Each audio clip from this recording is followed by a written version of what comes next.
God is good. All the time. God is good. Palakpakan natin ang Panginoon.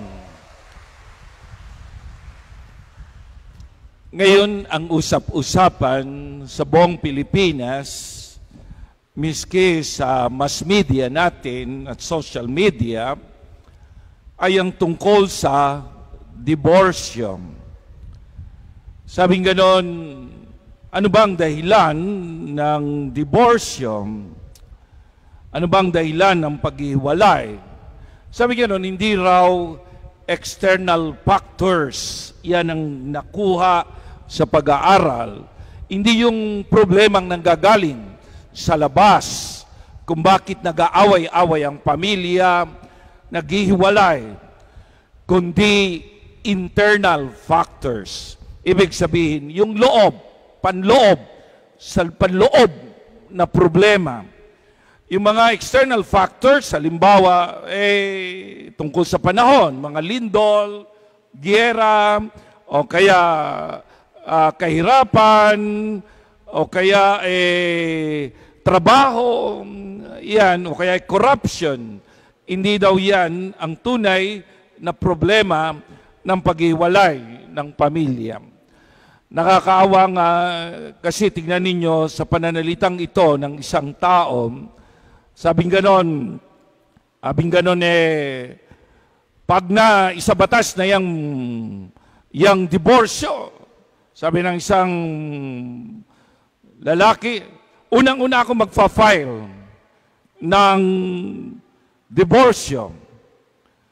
So, pag ganyan, huwag ka nang mag-file. Ngayon pa lang, hiwalay na yung puso nyo eh. Ngayon pa lang, wasak na yung family nyo. Diba? Sa ganung klase ng pag-ugali, sa ganung klase ng pangangatuwiran, sa ganung klase ng kawalan ng pagpapahalaga sa pamilya, sa pagmamahalan, sa relasyon, yung palang pagkagusto mo sa paghiwalay, hiwalay na kayo. Hindi na yan kailangan ng batas ng diborsyo. Ano ba talaga ang problema sa ito pag-uusapan natin, ang pamilya? Ano po? Mahirap kasi minsan di natin maintindihan ang problema ng pamilya, bakit hindi magkasundo. Ang dami kong kina-counsel na families. Kaninang umaga, kagabi, so pumupunta rito, at saka minsan pinasusundo pa ako sa Loma de Gato para payuhan ang pamilya.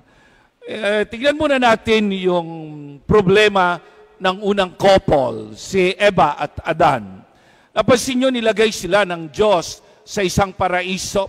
Wala nang problema. Kumakain sila anytime sapagkat binibigay ng Panginoon, nandoon ng Diyos. Diba? Wala nang problema sa kanila. Wala nang kamatayan. Wala dapat sa pagkakasakit. Walang pagtanda. Walang kahirapan. So anong problema ni Eva at Adan? Diba? Ito na. Ang problema ni Eva at Adan, nakikinig sa iba.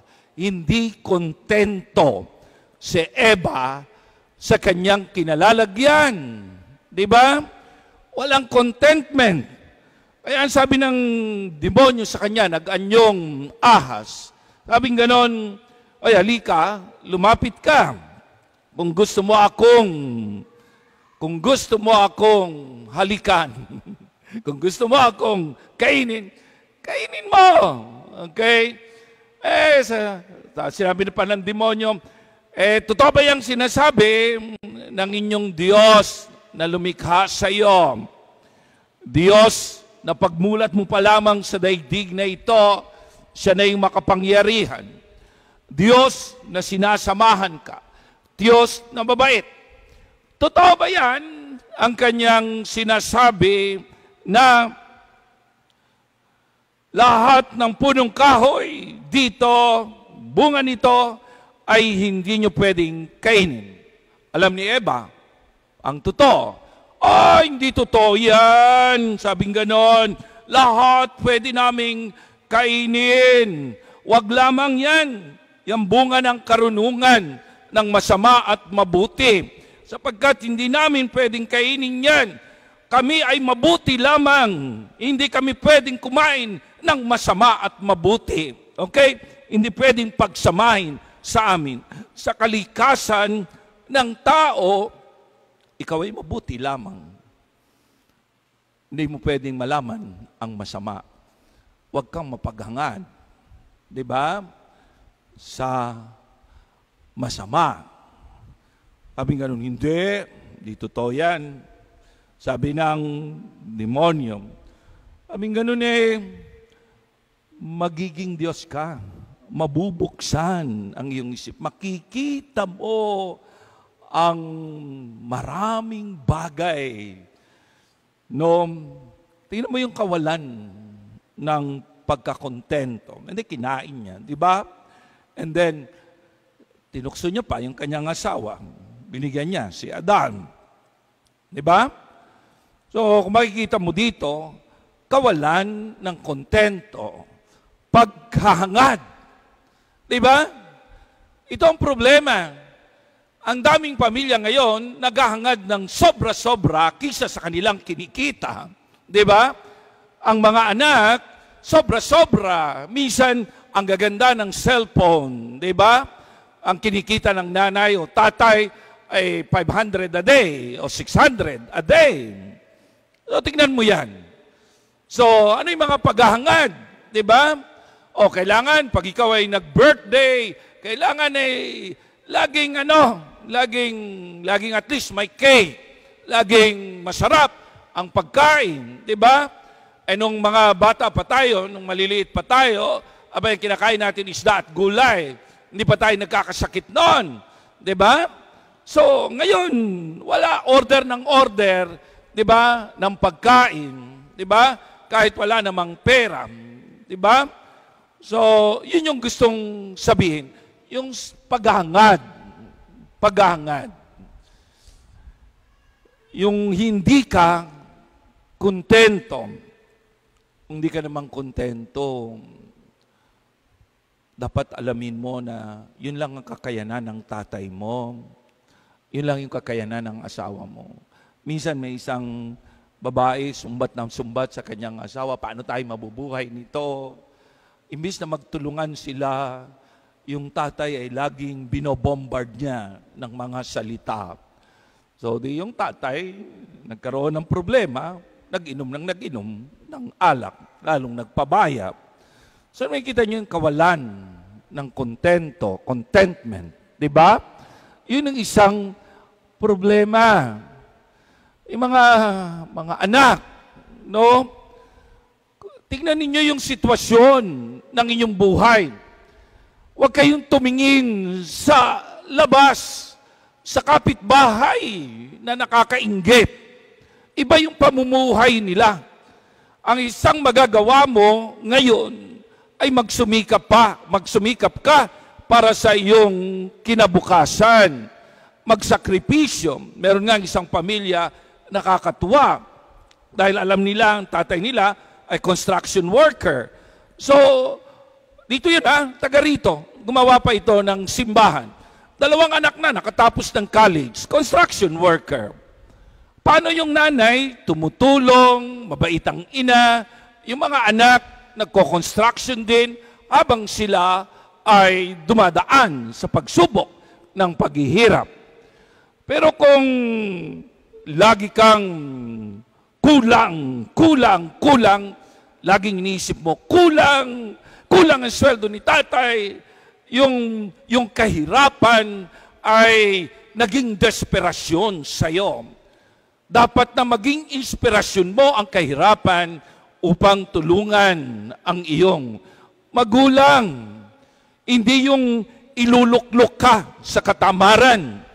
Iluluklok ka sa pag-ML lang sa tabi-tabi. Diba? At magpabebe. Diba?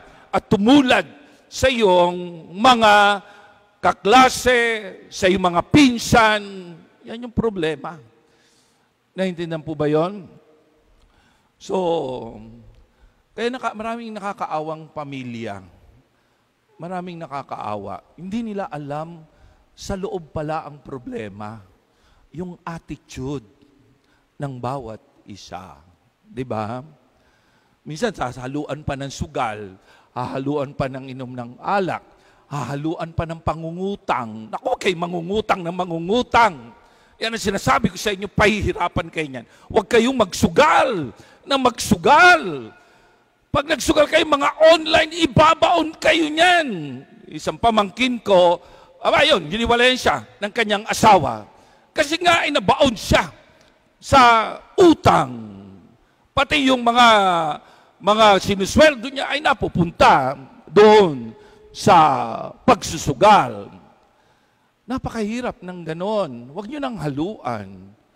Makontento kayo. Kaya bakit ka ba nagsusugal? Nagsusugal ka kasi gusto mong yumaman kagad. Instant money. Diba? Yun yung isang malaking problema sa ating pamilya. Ayaw natin tignan ang kahirapan na ito ay dapat pagsaluhan ng pamilya. Diba? Na dapat tayo magtulungan. Kung kailangan magtipid, magtipid. Kung kailangan magtrabaho ang mga anak habang nag-aaral, gawin. Kung kaya naman. Di ba? Humanap ng mga scholarships. Ang daming available. Hindi, titigil ka na ng pag-aaral and then, nag-aasawa na. Nakakatakot. Di ba? So, hindi makakalag ang kadena ng kahirapan. Yun yung problema. Makikita mo yung lolo at lola mo naghihirap, mga uncle mo naghihirap, ikaw naghihirap din. Paano may problema? Hindi ka marunong makiramdam. Hindi ka marunong masaktan. Hindi ka marunong tumulong sa iyong mga mahal sa buhay. Makiramdam ka na napakahirap ng buhay. Huwag lang magpabebe. And then, pangalawa dito, ayan, nagkasala na sila. Si Eva at si Adan, kinain na nila ang bunga ng karunungan ng masama at mabuti. Alam na nila ang masama. Kaya ito na. Sabi ng Diyos sa kanila, Adan, nasaan kayo? Nawawala si Adan. Doon sa paraiso. Dati kasama nila ang Diyos, lumalakad doon. Diba? Nakakausap nila. Eva, nasaan kayo? Nandito po kami. Oh, bakit kayo nandiyan? Nagtatago po kami. Nahihiya po kami sa inyo. O tingnan mo yung nagawa ng kasalanan, ang nagawa ng pagkakamali ay alienation, yung asiwa, di ba? Naging asiwa na sa Diyos.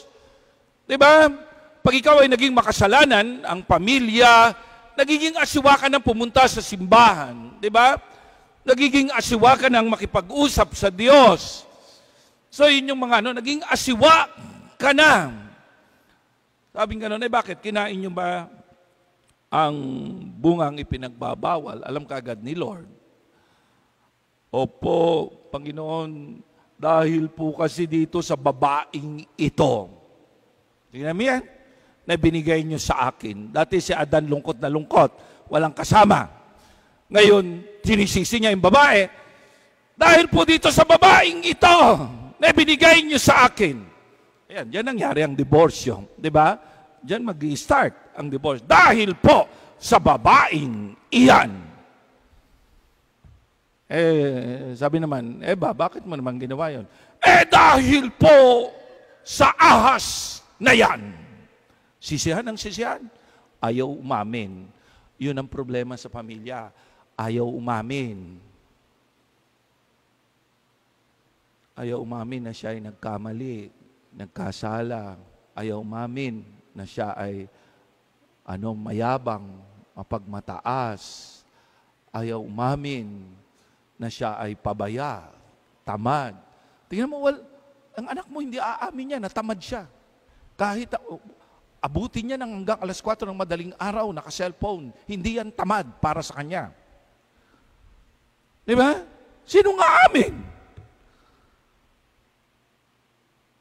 Sino nga amin ang nagnakaw? Ninakaw mo ba to? Hindi po ako. Baka po si kuya. Baka po si Walang aamin. So, yun yung problema. Walang humility. Di man lang marunong magpakumbaba. Di ba? Pataas ng pataas ang kanilang galit sa isa't isa. Natatatak yan sa kanilang puso na sila ay merong pinag-aawayan hanggat hindi na mare-reconcile sa kanilang puso. No? Hindi na magkakaroon ng remedyo. Ang galit ay nandiyan dyan na. Napaka-importante ng pag-amin. Kung hindi mo naman maamin, pumunta ka na lang sa pare. Di ba? So, magkumpisal ka. Sa Diyos mo na lang aminin, at sa pare, at sabihin sa'yo ng pare, pinatatawad ka sa lahat mong mga kasalanan. At wag mo nang uulitin yan. Magsumikap ka. O ngayon, hindi mo maamin sa iyong asawa na ikaw ay gumawa ng isang pagkakamali, abay, pagbayaran mo na lang. Wag mo nang gawin uli. Mag-ingat ka. Mahalin mo ang iyong asawa. So, nakikita ninyo, yung pag-amin, hindi naman kailangang aminin mo talaga sa iyong asawa at masasaktan siya. Pwede naman, sinabi ni Jesus, pumunta kayo sa pari upang ideklara kayo na kayo'y pinatawad na ng Diyos. Di ba?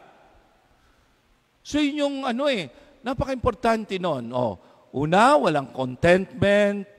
Pangalawa, walang pag-amin. And then, makikita mo sa Ebanghelyo, eto na. Miski kay Eva at Adan, no? Hindi man lang sinabi ni Eva, ako po ang may kasalanan. Huwag niyo pong sisihin si Adan. Ang sabi na siguro, sasabihin dapat ni Adan, huwag niyo pong sisihin si Eva. Kasi po talagang walang hiya yung yun patawarin niyo na po, mahal na mahal ko po si Eva. Hindi, wala. Siyang may kasalanan. Walang suporta. Di ba? Walang awa. Walang awa. Walang sympathy. Di ba? Ganon din dito sa Ebanghelyo. Yung mga kamag-anak ni Jesus, abay, napapahiya yung mga kamag-anak ni Jesus kasi hindi na kumakain si Jesus kasama yung kanyang mga alagad. Abay, yung mga tao, tinuturuan niya, at kaya lang yung mga turo ni Jesus ay talagang bumabago sa mga tao at tinatamaan yung mga nasa itaas, yung authority. Abay, hiyang-hiya sila. Sabi gano'n, wala nang bait ito sa sarili. Diba? Wala nang bait sa sarili. Kunin na natin siya. Sabi ng mga kamag-anak niya. Diba? Sinasabihan na siya ng mga tao, yung ginagawa ni Jesus ay gawain ng demonyo. Kahit hindi naman gawain ng demonyo, nakita nila nakakalakad ang mga lumpo. Diba? Gumagawa siya ng kababalaghan, gumagaling ang mga may sakit. Pero pinaparatangan siya. Meron bang suportang tinanggap siya sa kanyang mga kamag-anak? Sa mga kapatid? Tingnan mo. Minsan doon sa inyong pamilya. Ayan. Mga in-laws, nagsisiraan. Kayo namang mga in-laws, huwag na nyo siraan. Di ba? Mga magkakapatid, nagkakampihan, tapos kawawa ang isa. Nagpaparatangan, walang suporta sa isa't isa. Kaya nung dumating yung nanay ni Jesus, nagsalita si Jesus. Kasi sabi ng mga tao, ito pong nanay ninyo at ang inyong mga kapatid. Ibig sabihin kapatid, mga pinsan yan eh. Pinsan. Yan ang ano sa kanila. Pagkapatid, pinsan. Nandito po, yung iba niyong kapatid at pinsan, pinatatawag kayo. Yung inyong ina. Pero si Mama Mary, alam nating very supportive siya. Diba? Mahal na mahal niya si Jesus. Pero ginawang pagkakataon ni Jesus, meron siyang sinabi. Ang sinabi niya, ang tunay na aking ina, aking mga kapatid, ay ang mga sumusunod sa kalooban ng Diyos. So gustong sabihin sa atin na ang pagsunod sa kalooban ng Diyos ay importante sa pamilya. Diba? Hindi dahil sa kapatid ko lang yan. Dahil nagkakasundo kami, dahil nagkakampihan kami. Dahil sa pera. Diba? Kundi, anong ibig sabihin ng ating Panginoon? Ang pinaka-importante sa pamilya, pag sumusunod ka sa kalooban ng Diyos, ay magkakaroon ng kapayapaan ang iyong pamilya. Pag sumusunod ka sa kalooban ng Diyos, ano yung kalooban ng Diyos? Magmahal ka, maging mabuti ka, makiramdam ka sa mga problema ng iyong pamilya. Magsumikap ka, huwag kang maging masama. Magpatawad ka, yan ang kalooban ng Diyos. Pagaanin mo ang sitwasyon ng pamilya. Kaya napaka-importante ng pagsunod sa kalooban ng Diyos. Sinabi nga the family that prays together stays together. But the family that follow the law of God stays together. Diba? Ang pamilyang mabubuti na sumusunod sa kalooban ng Diyos, yun ang pamilyang buo. Yun ang buong nagmamahal sa isa't isa. Di ba? Yun po yung gustong sabihin sa atin. Ha? Kaya ang bumubuo sa pamilya ay ang kalooban ng Diyos. Ang bumubuo sa pamilya. Wala nang ibang bubuo sa pamilya, kundi ang kalooban ng ating Panginoon. Diba? Yun, napakaganda. Sama-sama kayong nagsisimba. Diba? Napakahirap dyan. Isang pagpapatunay yan. Yung pag-upo nyo lang dyan, pagluhod at pagtayo, ay isang witnessing sa Panginoon. Di ba? Na ako ay nagpapatunay na ako'y sumusunod sa kalooban ng Diyos. Nakikinig kami mag-asawa. Nagpapakumbaba kami. Nakikinig kami sa salita ng Diyos. Kasama ko ang aking anak.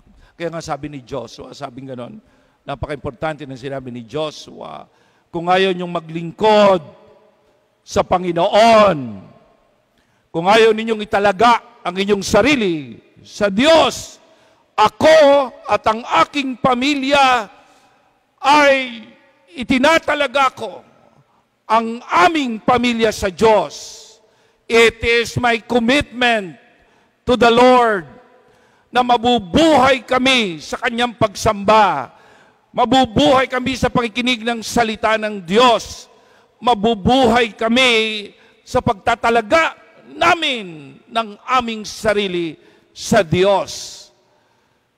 Hindi pwede yung pamilya nagsisimba ka, pagkatapos, okay, hindi ka nagsisimba, pagkatapos, hindi ka sumusuporta sa iyong pamilya. Mahirap yon. Pakinggan mo naman ang Diyos. Pakinggan mo naman ang Diyos. Diba? sabing ganon, napaka-importante ng commitment sa Panginoon. Yung linggo-linggong nandito kayo, nakikinig kayo ng salita ng Diyos, ito'y pagpapatunay na gusto nyong mabuhay sa kalooban ng Diyos. At dahil dyan, maliligtas ang pamilya. Ikaw yung makarinig ng mga sermon, di ba? Ng salita ng Diyos, ng mga payo. Ang pamilya mo'y mabasbasan tuwing linggo. Umuwi kayo dito upang dinggin sama-sama ang salita ng Panginoon at sambahin siya sa banal na Eucharistia. Napakaganda nun. Kaya sabihin mo nga sa iyong mahal sa buhay, kung nandiyan dyan, ito ang ating commitment. Mabuhay tayo sa kalooban ng Diyos. Pakisabi mo nga, ito ang ating commitment. Mabuhay tayo sa kalooban ng Diyos. Sa ngalan ng Ama, at ng Anak, at ng Espiritu Santo. Amen. Ngayon, sa katahimikan ng ating mga puso, ipagdasal natin ang ating pamilya, yung mga problema natin na panloob, nawa ay ating magawan ng solusyon sa tulong ng inspirasyon ng Diyos ngayon. Habang inaawit natin, alam kong may magagawa ang Diyos.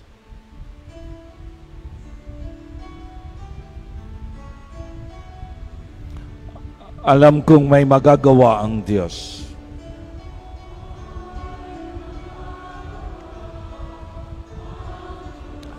Alam kong may magagawa ang Diyos.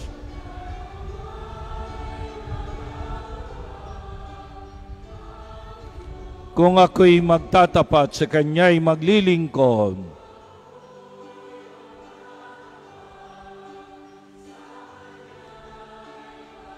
alam kong may magagawa ang Diyos.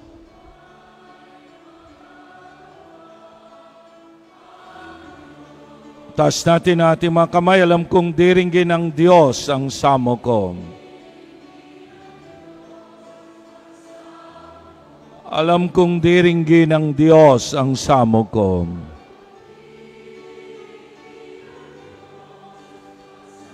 Kung ako'y magtatapat sa Kanya'y maglilingkod,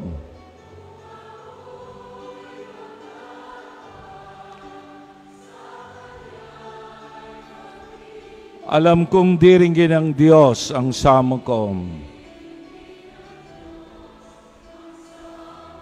Pikit natin ang ating mga mata, iham natin ang awitin, pakiramdaman natin ang Diyos ay naririto. Sinabi niya, may 2 o 3 nagkakatipon, ako ay naroroon sa gitna nila. Panginoon naming Diyos, nandito kami kasi may problema ang aming pamilya, alam namin, una sa lahat. At naririto kami para sambahin ka. Umihingi kami ng tulong sa iyo. Tulungan mo ang aming pamilya, ang aming mga magulang. Nawa, Panginoon, bigyan mo pa sila ng mas lalong pagtsatsaga at taus-pusong pananagutan sa kanilang mga gawain. Iligtas mo sila sa anumang mga karamdaman, lalong-lalo na mga traidor na karamdaman na biglang kumukuha ng buhay. Kawawa naman po ang aming pamilya kung mawawala si tatay o si nanay o si mama, si papa. Kaya ngayon po kami nagdarasal para sa kanila. Iligtas mo po sila, tulungan mo po sila, Panginoon, sa kanilang banal na gawain.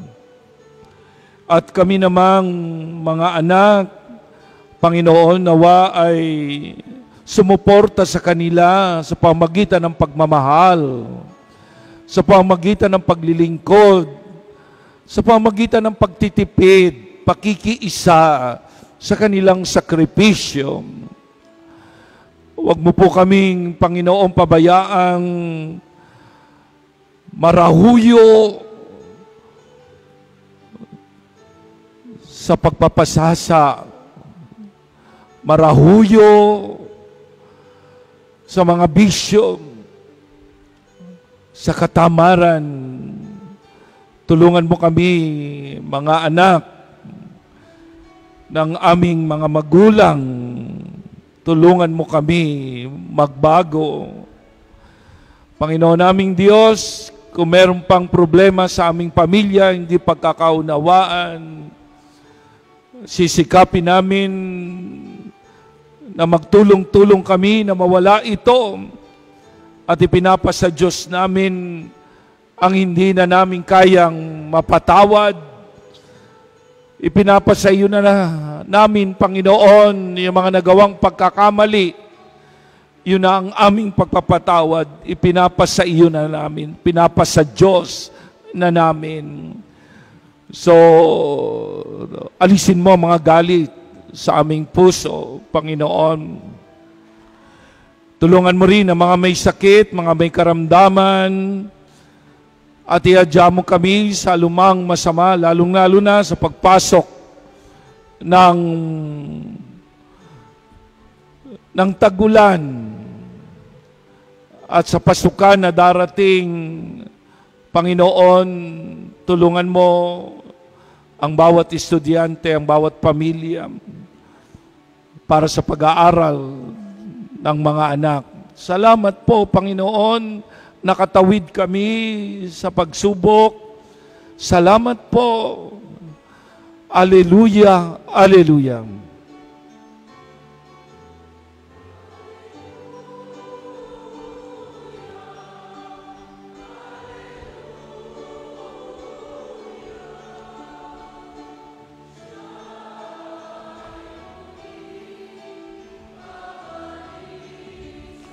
Alleluia, alleluia.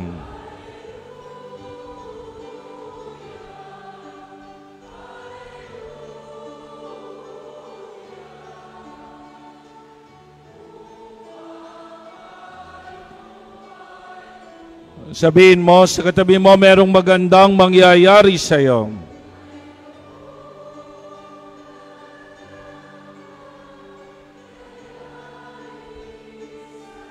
Kung lalapit ka kay Jesus.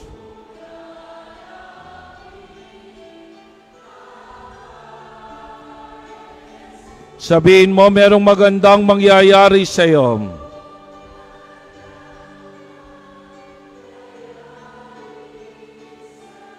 Kung lalapit ka kay Jesus.